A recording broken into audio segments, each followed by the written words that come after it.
மூட்டு வலி எதனால் ஏற்படுகிறது? புரோட்டீன் டயட் அதிகமாக எடுக்கிறப்போ அந்த யூரிக் ஆசிட் லெவல் கூட ஆகிறதுனாலையும் இந்த மாதிரி யங் ஏஜில் பேக் பெயின் வரலாம், மூட்டு தேய்மானங்களும் வரலாம். என்னைக்கு ரோபோட் வந்துச்சோ அதுக்கு பின்னாடி அந்த நீ ரீப்ளேஸ்மெண்ட் ஒரு பயம் போக ஆரம்பிச்சது மாதிரி ஸ்பைனை பொறுத்தவரை எண்டோஸ்கோப் என்னைக்கு வர ஆரம்பிச்சதும் அந்த பயம் போக ஆரம்பிச்சு.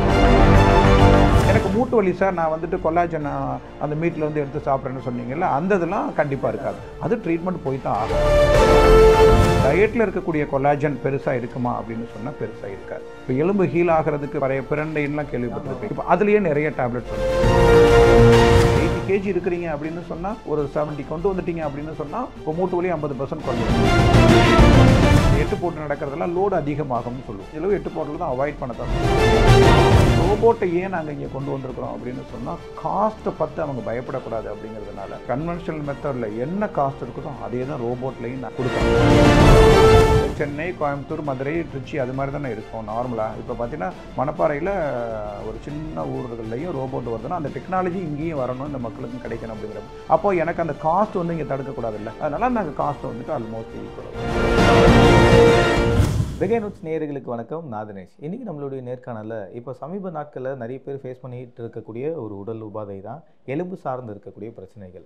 அதில் முட்டியும் முதுகும் ஒரு வைட்டலான ரோல் ப்ளே பண்ணிகிட்டு இருக்கும்போது இது சார்ந்த நிறைய கேள்விகளுக்கு விடை கொடுக்கறதுக்காக ஆர்த்தோ சர்ஜன் திரு விஜயகுமார் சார் நம்மளோட இணைஞ்சிருக்காரு. வணக்கம் சார். வணக்கம் சார். இப்போ யங்ஸ்டர்ஸ் மத்தியிலேயே நிறைய பிரச்சனைகள் என்ன வருதுன்னா, முட்டி சார்ந்த வலிகள் இருக்குது, இல்லை முதுகு சார்ந்த வலிகள். இந்த முதுகு வலியும் முட்டி வலியும் நிறைய பேருக்கு காம்போ பேக்கேஜ் மாதிரி வந்துடுது. நிறைய பேர் ரொம்ப நேரமாக ஒரே இடத்துல உட்காந்துக்கிட்டு இருக்கோம். சில பேர் வந்து அதிகமாக ட்ராவல் பண்ணுறோம். இந்த மாதிரி இருக்கிறது 30sலேயே இந்த முட்டி வலி வருது அப்படின்னு பசங்க சொல்கிறாங்க.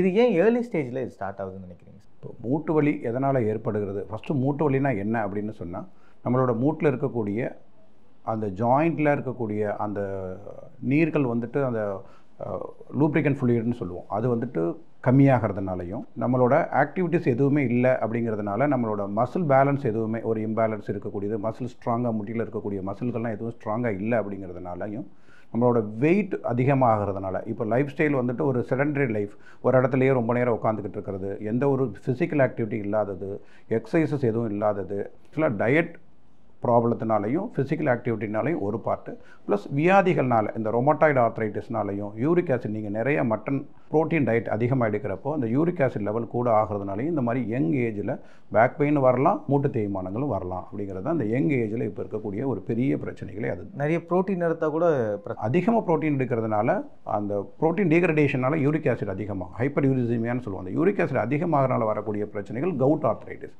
அது இந்த யங் ஏஜில் காமனாக இருக்கும். அது குதி வலி வரலாம், பேக் பெயின் வரலாம், ப்ளஸ் நீ பெயின் வரலாம். லைஃப் ஸ்டைல் வந்துட்டு அவங்க மாடிஃபை பண்ணாதனால தான் ஒரே இடத்துல ரொம்ப நேரம் உட்கார்றது, நிறைய சாப்பிட்றது, ஒபிசிட்டி, ஃபிசிக்கல் ஆக்டிவிட்டி இல்லாதது தான் இப்போதைக்கு இருக்கக்கூடிய மெயின் இஷ்யூ.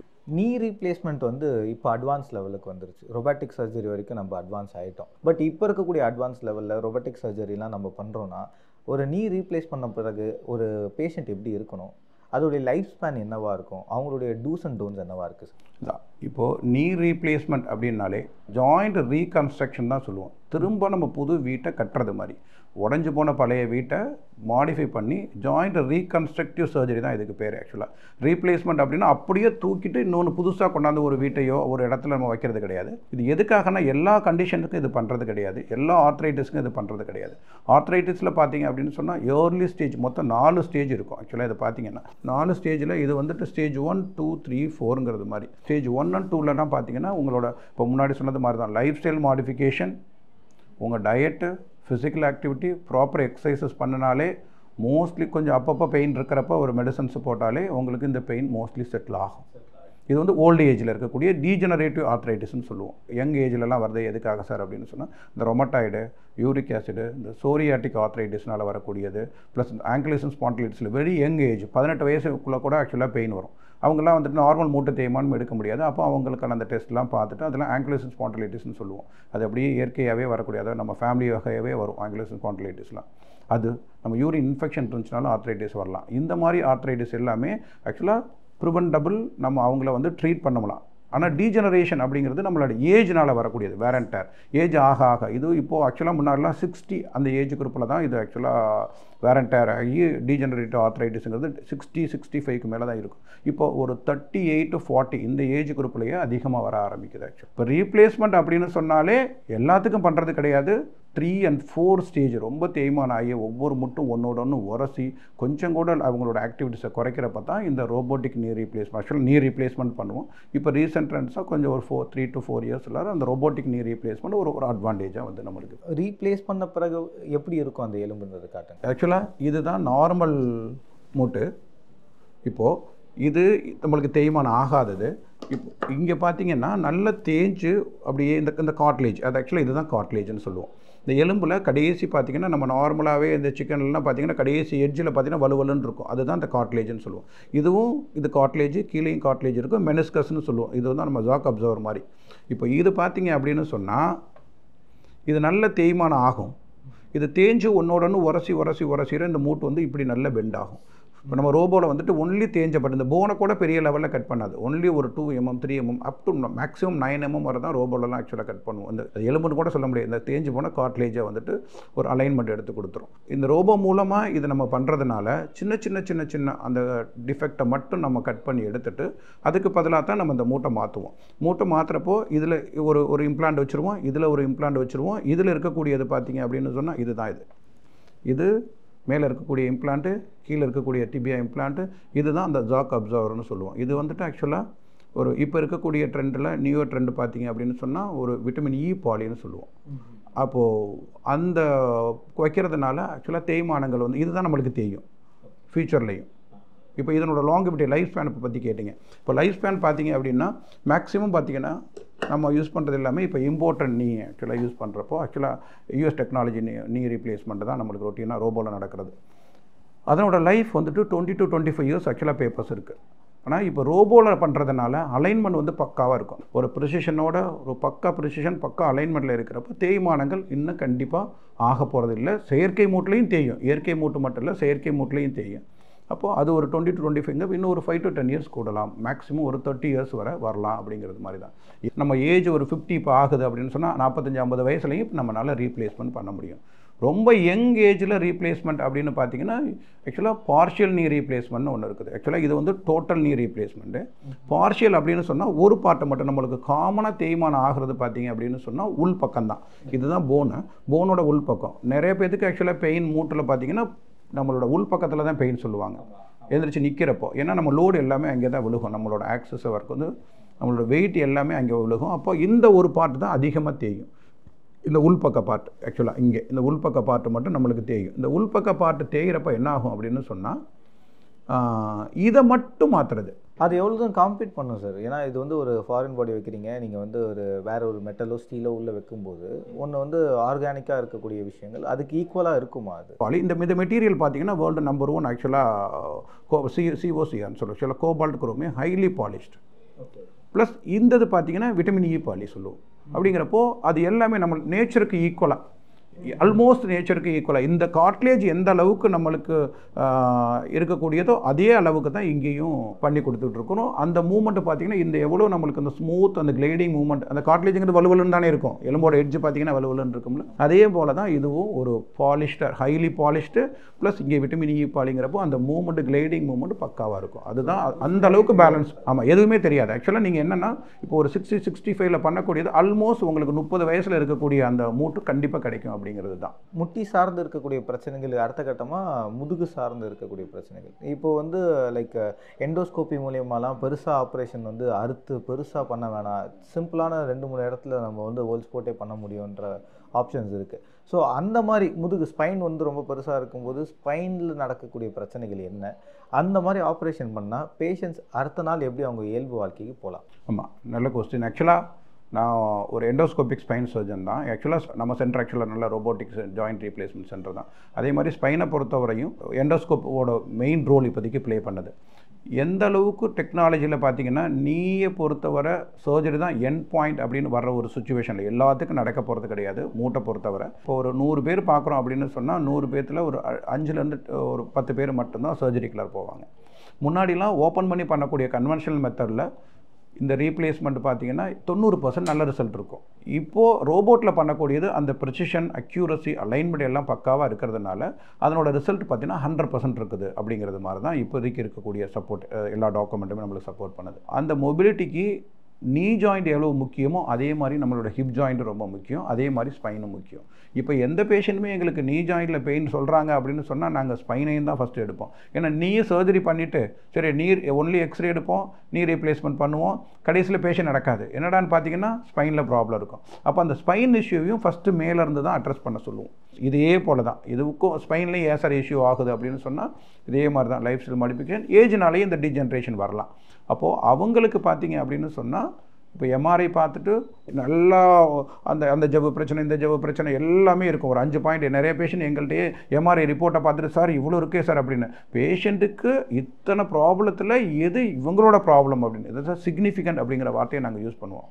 மேட்ச் ஆச்சு அப்படின்னா மட்டும்தான் பேஷண்ட்டுக்கு ரிசல்ட்டு. நம்ம எம்ஆர்ஐக்கு ரிப்போர்ட் ட்ரீட் பண்ண போகிறதில்ல, பேஷண்ட்டுக்கு ட்ரீட் பண்ண போகிறோம். இப்போ எண்டோஸ்கோபிக் சர்ஜன் நாங்கள் என்ன பண்ணுவோம் அப்படின்னு சொன்னால் கரெக்டாக மேட்ச் ஆக மாட்டேங்குது. கிளினிக்கல் டயக்னோசிஸும் ரேடியாலஜிக்கல் டயக்னோசிஸ் மிஸ் மேட்ச் ஆகுது. பேஷண்ட் வேறு மாதிரி சொல்கிறாங்க, எம்ஆர்ஐயில் வேறு மாதிரி இருக்குது, சந்தேகம் இருக்குது அப்படின்னு சொன்னால் செலக்டிவ் நர்வ் ரூட் பிளாக்னு போடும். நர்வ் ரூட்டை மட்டும் அந்த நரம்பை மட்டும் பிளாக் பண்ணுவோம். அந்த நரம்பை பிளாக் பண்ணிவிட்டு பேஷண்ட்டுக்கு பெயின் செட்டில் ஆகுதா அப்படின்னு சொல்லி பார்ப்போம். ஆமாம் செட்டில் ஆகுது அப்படின்னா அதுதான் மெயின் இஷ்யூ, அதுக்கு மட்டும் பண்ணுவோம். அதுதான் இப்போ நம்மளுக்கு எண்டோஸ்கோப். முன்னாடிலாம் ஓப்பன் பண்ணி பெருசாக ஓப்பன் பண்ணிவிட்டு ஆக்சுவலாக பேஷண்ட் வந்த ப்ராப்ளம் சரியாயிரும், புது ப்ராப்ளம் வரும். அதனால தான் நிறைய பேர் சொல்லுவாங்க இன்னமுமே சார் மூட்டில் ஆப்ரேஷனா சார், முதுகில் ஆப்ரேஷனா சார், அவங்க போய் நிறைய பேர் படுத்த படுக்கையாக தான் இருக்கிறாங்க, இன்னும் எந்திரிச்சு நடக்கல. ஆக்சுவலாக அந்த ஒரு பயம் இருக்கும். என்றைக்கு ரோபோட் வந்துச்சோ அதுக்கு பின்னாடி அந்த நீ ரீப்ளேஸ்மெண்ட் ஒரு பயம் போக ஆரம்பிச்சது மாதிரி ஸ்பைனை பொறுத்தவரை எண்டோஸ்கோப் என்றைக்கு வர ஆரம்பிச்சதோ அந்த பயம் போக ஆரம்பிச்சிருச்சு அப்படிங்கிறது தான் இப்போதைக்கு. நம்ம டார்கெட்டட் அப்ரோச்னு சொல்லுவோம். எது நம்மளுக்கு தேவை அந்த அப்ரோச்சில் போய் அதை மட்டும் எடுத்துகிட்டு பேசாமல் வந்துடுறது. அப்போ சுற்றி இருக்கக்கூடிய எந்த சதைகளையும் கிளிக்க மாட்டோம், அப்போ பேஷண்ட் பேக் பெயின் வர போகிறதில்ல. ரோபோவும் அதே மாதிரி தான், எந்த ஒரு சாஃப்ட் டிஷ்யூவும் பெருசாக டேமேஜ் பண்ணாது, நேராக போய் அது எந்த வேலை என்ன செய்யணுமோ அதை செஞ்சுட்டு வெளியில் வந்துடும். மார்க்கெட்டில் இப்போதைக்கு பேஷண்ட்டுக்கு நல்ல ஒரு பெனிஃபிட் இருக்கக்கூடிய, ஏன்னா கண் கூட நாங்கள் பேஷண்ட் பார்ப்போம். இது ரெண்டுமே வைட்டலான ஒரு ரோல். நடக்க முடியாமல் போயிடுச்சு, ஆப்ரேஷன் பண்ணி நான் நடக்க முடியாமல் போயிட்டேன், முதுகில் ஆப்ரேஷன் பண்ணி படுக்கையாகிட்டேன், சரி பண்ணிட்டாங்க, உயிரை காப்பாற்றிட்டாங்க, ஆனால் அப்படியே தான் படுத்துக்கிட்டே இருக்கேன். அதுக்கு காரணம் என்னென்னா நம்ம நரம்பை போய் ரிலீஸ் பண்ணிடுவோம், ஆனால் நரம்பு மட்டும் கிடையாதுல்ல, பின்னாடி இருக்கக்கூடிய அந்த பேக் மசில்ஸும் எலும்பு மெயின் ரோல். அதை எந்த கொலாட்டல் டேமேஜ் இல்லாமல் நம்ம போய் அப்படியே போய் பண்ணிட்டு வர்றது தான் எண்டோஸ்கோப்பில் மெயின் ரோல். ஆஃப்டர் சர்ஜரிக்கு அப்புறம் அவங்க எப்போ சார் ரிகவர் ஆவாங்க? போஸ்ட் ஆப் பீரியட் அப்படின்னு சொல்லிட்டு போஸ்ட் ஆப் ப்ரோட்டோக்கால் அப்படின்னு இருக்கும் நீ ரீப்ளேஸ்மெண்ட்டுக்கு பொறுத்தவரை. ஆக்சுவலாக எல்லாமே அந்த சாஃப்ட் டிஷ்யூ ஹீல் ஆகிற வரை நம்ம சதைகளை ஓப்பன் பண்ணிவிட்டு உள்ளே போவோம். ஆனால் மெயின் ஸ்ட்ரக்சர்ஸ் எதையுமே பெரிய லெவலில் ஓப்பன் 2 கொலாட்ரல்ஸை பெருசாக ஓப்பன் பண்ண மாட்டோம். எந்த ஒரு ஸ்ட்ரக்சர்ஸையும் நீ ரீப்ளேஸ் ரோபோட்டில் பொறுத்தவரை. அப்போ ரோபோட் ஜஸ்ட் ஓப்பன் பண்ணிவிட்டு அந்த அலைன்மெண்ட்டு எல்லாமே அது பக்காவாக எடுத்து கொடுத்துருது, ப்ரிசிஷன் பக்காவாக இருக்கிறது, கட்டும் பக்காவாக இருக்கிறதுனால சுற்றி இருக்கக்கூடிய ஸ்ட்ரக்சர்ஸை டேமேஜ் பண்ணுறது ரோபோவில் ரொம்ப ரொம்ப கம்மி. ஒன்லி நம்மளுக்கு தேவையானதை மட்டும்தான் எடுக்க போகிறோம். இப்போ ரோபோட் வந்த பின்னாடி போனில் ட்ரில் பண்ண மாட்டோம். அப்போ அந்த இடத்துல பிளட் லாஸ் இருக்க போகிறதில்ல. அதில் இருக்கக்கூடிய கொழுப்புக்கள்லாம் போய் நம்மளோட கார்டியாக்லேயோ அல்லது நுரையீரலில் போய் உட்காந்து ஆக்சுவலாக பல்மோனரி எம்பாலிசம்லாம் சொல்லுவோம், ஃபேட் எம்பாலிசம், அந்த இஷ்யூஸ்லாம் பெருசாக இருக்கிறது இல்லை. அப்போது எந்த ஒரு கொலாட்டல் டேமேஜ் இல்லைங்கிறதுனால பேஷண்ட் எல்லாமே பார்த்திங்கன்னா early recovery. Most of the patients first 3 days 4 days மட்டும் கொஞ்சம் பெயின் சொல்லுவாங்க. அதையும் நாங்கள் ஒரு பெயினான எங்களோட அனஸ்தட்டிஸ்ட்டை வச்சு பெயினை கொஞ்சம் சப்ரஸ் பண்ணி கொடுப்போம். அதுக்கு பின்னாடி பார்த்திங்கன்னா மோஸ்ட்லி 3 to 5 days எல்லா பேஷண்ட்டுமே அவங்களோட ரொட்டீனாக நடக்க ஆரம்பிச்சிருவாங்க. அவங்களோட ரொட்டீன் லைஃப் ஆரம்பிப்பாங்க. அந்த சூச்சர் மூலம் இப்போ ஆக்சுவலாக கிடையாது, அப்படியே கரையிறது மாதிரி தான் சூச்சர்ஸ் போட்டுருவோம். அப்போ ஆட்டோமேட்டிக்காக பார்த்திங்க அப்படின்னு சொன்னால் ஒரு 2 weeks மேக்ஸிமம் 3 weeksக்குள்ளார அவங்க ஆட்டோமேட்டிக்காக எல்லாமே செட்டில் ஆயிடுவாங்க. இருக்க சொல்லுவோம். 6 weeks பின்னாடி ரொட்டீன். ஆக்சுவலாக ஃபஸ்ட்டு டே செகண்ட் டேயே ஃபுல் வெயிட் கொடுக்க சொல்லுவோம். ஏன்னா இப்போ நம்ம இங்கே பண்ணியிருக்கிறது ரீப்ளேஸ்மெண்ட் தான். இப்போ சர்ஜரி ஒரு எலும்பு உடையுதுன்னா எலும்பு சேர்றது தான் நம்மளுக்கு கடைசி வரை. அப்போ எலும்பு என்றைக்கு சேருதோ அது வரை வெயிட் பண்ணலாம். பட் இவங்க அப்படி கிடையாது. எந்த தேஞ்ச பார்ட் எடுத்துகிட்டு உடனே பண்ணுறதுனால இம்மீடியட் வெயிட் பேர் பண்ணலாம். இதில் வந்துட்டு வெயிட் கொடுக்காதீங்கன்னு ஆக்சுவலாக எலும்பு உடஞ்சிட்டு ராடு வச்சுட்டு வெயிட் கொடுக்காதீங்கன்னு சொல்லுவோம். சும்மா 2 months வரையோ இல்லை 6 weeks வரை வெயிட் கொடுக்காதீங்கன்னு சொல்லுவோம். ஆனால் ரீப்ளேஸ்மெண்ட்டை பொறுத்தவரை இம்மீடியட்டாக நீங்கள் வெயிட் கொடுத்து நடங்கன்னு சொல்லுவோம். எண்டோஸ்கோப்பும் இம்மீடியட்டாக வெயிட் கொடுத்து நீங்கள் வீட்டுக்கே போக சொல்லிடுவோம். எண்டோஸ்கோப்பு இதுவுமே ஒரு 2 to 3 days வீட்டுக்கு அனுப்பிச்சிடுவோம் இப்போதைக்கு. ஸோ இப்போ L4 L3 இந்த மாதிரி பிரச்சனைகள் எதனால் வருது? அண்ட் மோரோவர் கொலாஜன்ற டேர்ம் இப்போ அதிகமாக பேசப்படுது. ஓரல் கொலாஜன்ஸ் எடுத்துக்கிட்டு இருக்காங்க லைக் மீட்ல இருந்து. ஸோ இதெல்லாம் எவ்வளோ எஃபெக்டிவாக இருக்கும்னு நினைக்கிறேன். ஆக்சுவலாக அது கொலாஜன் எல்லாத்துக்கும் வேணும். இந்த கார்ட்லேஜ் சொன்னல, இந்த போனில் இருக்கக்கூடிய கார்ட்லேஜில் இருக்கக்கூடிய கண்டென்ட் எல்லாமே ஆக்சுவலாக கொலாஜன் பெப்டைட் அது எல்லாமே இருக்கும். ஆக்சுவலாக கான்ட்ராக்டின் இருக்கும், கொலாஜன் இருக்குங்கிறது மாதிரி. ஆக்சுவலாக இப்போ நாங்களுமே டேப்லெட்ஸ் கொடுப்போம். அந்த ஏர்லி ஸ்டேஜ் ஆஃப் ஆர்த்ரைட்டிஸ் அப்படின்னு பார்த்தீங்கன்னா இந்த டைப் 1 டைப் 2 ஸ்டேஜில் ஆக்சுவலாக கொலாஜன் மெயின் ரோல் தான். ஆனால் என்ன அப்படின்னு சொன்னால் நம்மளோட டயட்டில் இருக்கக்கூடிய கொலாஜன் பெருசாக இருக்குமா அப்படின்னு சொன்னால் பெருசாக இருக்காது. இப்போ எலும்பு ஹீல் ஆகிறதுக்கு பிரண்டைன்லாம் கேள்விப்பட்டிருப்பீங்க. ஆக்சுவலாக பிரண்டை துவையல் செஞ்சுலாம் ஆக்சுவலாக நிறைய சாப்பிடுவாங்க. இப்போ அதுலேயே நிறைய டேப்லெட்ஸ் வந்துருச்சு. பிரண்டை வந்து எலும்பு சேர்றதுக்காக கொடுத்த மாத்திரைகள் தான். அதே மாதிரி தான் இப்போ நம்மளுக்கு இருக்கக்கூடிய அந்த கொல்லாஜன் வந்துட்டு இப்போ டேப்லெட்ஸ் ஃபார்மில் தான் நிறையா இருக்குது. ஆக்சுவலாக ரொம்ப நாளைக்கு நாங்கள் கொல்லாஜன் பெப்டைட் டேப்லெட்ஸ்லாம் கொடுக்க ஆரம்பிப்போம். கான்ட்ராக்டின் கொல்லாஜன் பெப்டைடு எல்லாமே அது வந்துட்டு மெயின் ரோல் ப்ளே பண்ணுது in early stage of OA and back பெயினில் பெருசாக ரோல் கிடையாது. ஆனால் இந்த இதில் வந்து நல்ல ரோல் இருக்குது அப்படிங்கிறது மாதிரி. ஆனால் ஒரு ஆடியன்ஸாக எப்படி இருக்கும்னா சார், இதுக்கெல்லாம் நான் டேப்லெட் எடுத்துக்க டயட்டில் எடுத்துக்கலாமே? இல்லை, அதான் டயட்டில் வந்துட்டு எல்லாத்தையும் உங்களுக்கு கொண்டு வர முடியாதுல்ல. சுகர் பேஷண்ட்டு பிபி குறையணும் அப்படின்னு சொன்னால் எல்லாமே நான் டயட்டில் நான் குறைக்கிறேன் அப்படின்னா எந்த டாக்டரும் அக்செப்ட் பண்ண மாட்டோம். நம்மளோட ஸ்ட்ரெஸ்ஸு சமயத்தில் திடீர்னு சுகர் ஏறுமில்ல, அப்போ நீங்கள் டயட்டில் பார்த்தீங்க அப்படின்னு சொன்னால் குறைக்க முடியாது.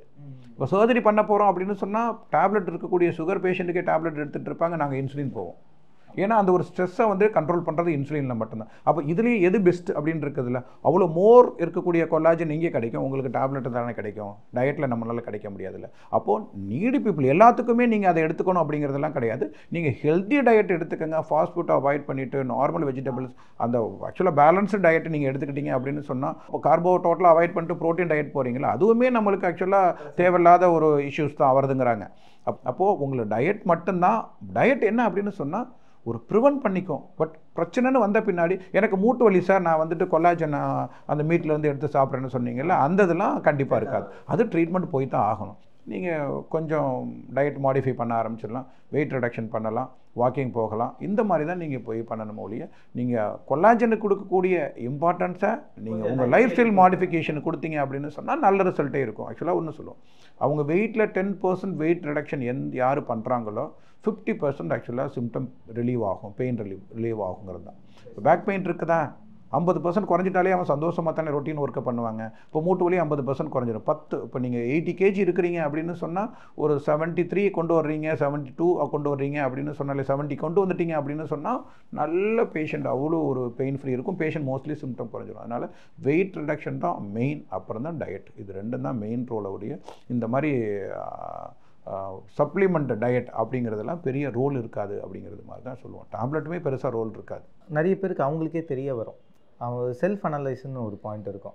சில பேருக்கு டேமேஜ் ஆகுறாங்க, அவங்க எலும்புலாம் வந்து டேமேஜ் ஆகிட்டு இருக்குன்றதை எப்படி ஒருத்தங்க வந்து ஐடென்டிஃபை பண்ணலாம்? எனக்கு வந்து என்னுடைய முதுகுலையோ இல்லை என் எலும்பில் இருக்கக்கூடிய சக்திலாம் குறையுது அப்படின்றத எப்படி ஒரு தனி மனிதர் வந்து அண்டர்ஸ்டாண்ட் பண்ணலாம்? மோஸ்ட்லி அந்த 40 ஏஜ் குரூப்பில் இருக்கிறவங்க ஃபீமேல் அப்படின்னு சொன்னால் கொஞ்சம் தேய்மானங்கள் அதிகம் அப்படிங்கிற கம்பேர்ட் டு மேல் அப்படின்னு சொன்னால். ஏன் சார் அப்படின்னு சொன்னால், அவங்களுக்கு மேலுக்கு பார்த்திங்கன்னா நம்மளோட ஹார்மோன், டெஸ்டோஸ்டெரான் ஹார்மோன் வந்துட்டு எல்லாத்துலேயுமே கொஞ்சம் ஸ்ட்ராங்காக தான் இருக்கும் அப்படிங்கிற. இன்னொன்று பார்த்திங்கன்னா ஒபிசிட்டி மெயின் ரோல் ஃபீமேலுக்கு. அவங்களோட ஹார்மோன் இஷ்யூஸ்னாலையும் பார்த்திங்கன்னா அவங்களுக்கு தான் தேய்மானங்கள் கொஞ்சம் அதிகமாக இருக்கும் கம்பேர்ட் டு மேல் அப்படிங்கிறது மாதிரி சொல்லுவோம். அப்போது ஒரு 40 ஏஜ் குரூப்பில் இருக்குது அப்படின்னாலே ஃபீமேலுக்கு அந்த ஹார்மோன் இஷ்யூஸ் வர ஆரம்பிக்கும். அவங்களுக்கு அந்த மெனபாஸில் ஏஜ் அட்டன் பண்ண அப்படியே ஒரு 45 போகிறப்போ அந்த ஈஸ்ட்ரோஜன் டிபெண்ட்டாக இருந்துகிட்டு இருக்கும். அவங்களோட போன் எல்லாத்துக்கும் சாப்பாடு கிடச்சிட்டு இருக்கிறது மாதிரி, மசிலுக்கு, போனுக்கு, இது எல்லாமே போன உடனே எல்லாமே ஒரு மாதிரி தலை ஆக ஆரம்பிக்கும். அவங்களே ஒரு மாதிரி ஃபீல் பண்ண ஆரம்பிப்பாங்க. அங்கங்கே பெயின் வருது சார், எனக்கு முழங்கால் கீழே வருது, அந்த எலும்புலாம் வீக்காக இருக்கிறது மாதிரி இருக்குது அப்படின்னு சொன்னாலே ஆட்டோமேட்டிக்காக ஒரு 40க்கு மேலே போகுது அப்படின்னு சொன்னாலே அவங்க எல்லாத்தையுமே கொஞ்சம் கொஞ்சமாக வெயிட் ரிடக்ஷன்லேருந்து வாக்கிங் போகிற ரோல் என்ன அப்படின்னு சொன்னால் கொஞ்சம் கொஞ்சம் ஸ்டிமுலஸ் கொடுக்க ஆரம்பிக்கும் ஜாயிண்டில். அதிலிருந்து ஒரு ஸ்டிமுலஸ் கொடுத்தாலே நல்ல ஒரு க்ரோத் ஆகும்ல அப்படிங்கிறது மாதிரி அந்த லூப்ரிகண்ட் எல்லாமே டெவலப் ஆக ஆரம்பிக்கும் அப்படிங்கிறது மாதிரி சொல்லுவோம். 40க்கு மேலே போகுதுன்னா இன்வேரியபிளாக either ஃபீமேல் ஆர் மேல் அவங்க எல்லாத்தையும் கொஞ்சம் கேர்ஃபுல்லாக இருந்துக்கணும். விட்டமின் டி கொஞ்சம் இப்போ நிறைய கம்மியாக இருக்குது. விட்டமின் டி செக் பண்ணிவிட்டு தேவைப்பட்டுச்சுன்னா வீக்லி ஒன்ஸ் விட்டமின் டி டேப்லெட்ஸாக நம்ம எடுத்துக்கிறது மாதிரி தான் இருக்கும். இந்த விட்டமின் டி ரிலேட்டடான விஷயங்கள் எதெல்லாம் எடுத்துக்கணும், என்னெல்லாம் பண்ணலாம்? லைக் டயட்டில் இதெல்லாம் ஆட் பண்ணிக்கோங்க. நார்மல் இருக்கக்கூடியது தான். நார்மலாக ஃபிஷ்ஷெலாம் நல்லா இருக்கும்னு சொல்லுவோம். நார்மலாக இந்த பால் கால்சியம் இருக்கக்கூடியது தான். டைரக்ட் கால்சியம் கொடுக்காம டைரக்ட் கால்சியம் மாத்திரை எடுக்கிறதோட எங்களை கேட்டால் இப்போதைக்கு விட்டமின் டி எடுத்துகிட்டு நம்ம உடம்புலேருந்தே பார்ட்லேருந்து எடுத்து நம்மளுக்கு போனுக்கு தேவையான இடத்துக்கு விட்டமின் டி ஆக்சுவலாக கொண்டுட்டு போவோம். அதனால் விட்டமின் டி வந்துட்டு தேவைப்படுறவங்களுக்கு இப்போ நிறைய நேரத்தில் பேக் பெயினும் நீ பெயின் இருக்குது, அங்கங்கே பாடி பெயின் இருக்குதுன்னு சொன்னாலே விட்டமின் டி செக் பண்ணுங்கன்னு தான் இப்போதைக்கு சொல்கிறேன் எல்லாத்தையும். அண்டு இப்போது நிறைய பேருக்கு இந்த ஃப்ராக்சர் ஆகிறது, ஏர்லைன் கிராக் ஆகிறது, இந்த மாதிரி விஷயங்கள்லாம் எங்கே நடக்குதுன்னா சடனாக ஜிம்முக்கு போய் ஹெவி எக்ஸசைஸ் பண்ணுறது அதெல்லாம் இருக்குது. சில பேர் வந்து ஆன்லைனில் பார்த்து ஒர்க் அவுட் பண்ணுறாங்க. சில பேர் என்ன தான் ட்ரைனரோட கைட்லைன்ஸில் ஒர்க் அவுட் பண்ணாலும் சில டைம் ஏதாவது ஒரு இடத்துல பிளேஸ்மெண்ட்ஸ் தப்பாக போய் முடியலாம். அந்த மாதிரி இருக்கிறவங்க எப்படி கான்ஷியஸாக இருக்கணும்? சடன் ஜிம் போயிட்டு ஹெவி ஒர்க் அவுட்ஸ் பண்ணுறவங்க எப்படி அவங்கள அதான் இதுக்கு தான் வார்ம் அப் அப்படின்னு சொல்லுவோம்ல. அது ஆக்சுவலாக ப்ராப்பர் ஒவ்வொரு மசிலையும் பக்காவாக அந்த மசிலுக்கு என்ன ஆக்டிவிட்டின்னு இருக்குது. இப்போ இந்த மசில் இருக்குதுன்னா அந்த பைசெப்ஸ்னால் இதை மடக்கிறதுக்கு தான் இது.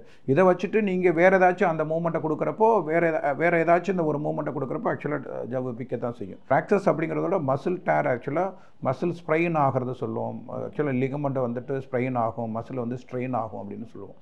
இது எல்லாமே பார்த்தீங்கன்னா திடீர்னு ஒரு லோடு கொடுக்கறதுனால தான். அந்த இப்போ நம்மளை போய் 100 கிலோ தூக்கணும்னா தூக்க முடியாது.